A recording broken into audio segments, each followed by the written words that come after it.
It's almost impossible to know where to start, isn't it? Where would you start? I'll leave it up to you.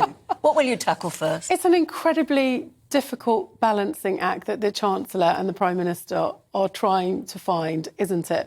Between, on the one hand, making sure that the markets, the international community think, yes, they've got a grip of this, they've got a plan to deal with inflation, they've got a plan to deal with debt, we can trust them to lend, they know what they're doing, and at the same time, not stifling any potential growth by, instead of what Liz Truss had planned to do with Kwasi Kwarteng, tax cuts, stimulating the economy.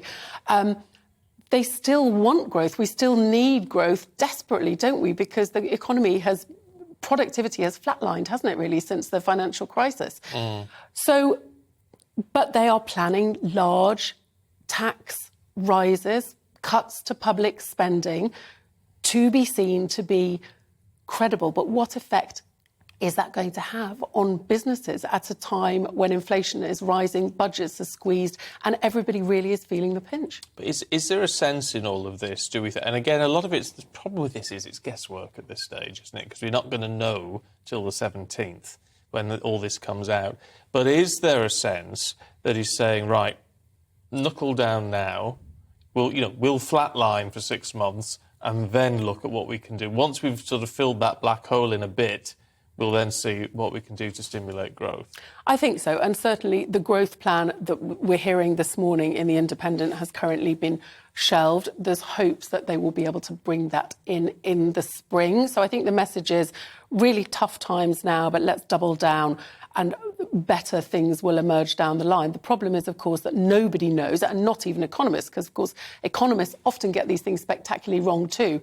Nobody really knows how long this downturn is going to go on. The Bank of England are making all these doom and gloom forecasts. We don't know. And that in itself, you hear that there's going to be a recession, you stop spending, you worry about your jobs, has an effect, doesn't it? So the government will hope that in taking tough decisions now, by the time that the next election rolls around in a couple of years, things will have turned the corner, things will be improving, they'll be able to cut taxes. But we don't know that. And I think what we can certainly say is that if things are not getting better, the government will be blamed. It's interesting. Stephen said it's a bit of guesswork knowing what they're planning for the autumn statement.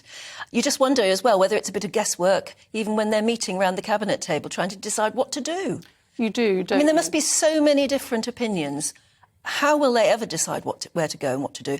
They're clearly taking the temperature of us by leaking all these different stories almost every day, aren't they?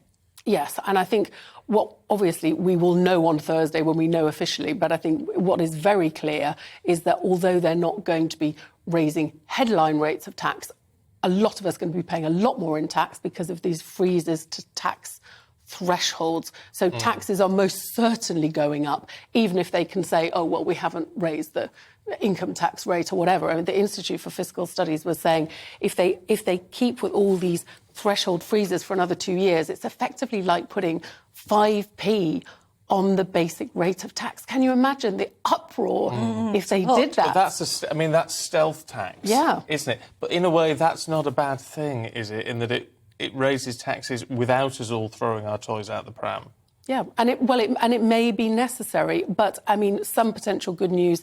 If you're a pensioner, if you're on benefits, it does sound like they will be protected. The triple lock will stay. Benefits will rise with inflation, and the government are very, very keen to make sure that the pain is spread and that middle, higher earners feel more of it than people at the bottom, and that the people at the bottom are looked after. So it is going to squeeze the middle earners, isn't it? This is where this budget is going to be targeted. Yeah, most certainly.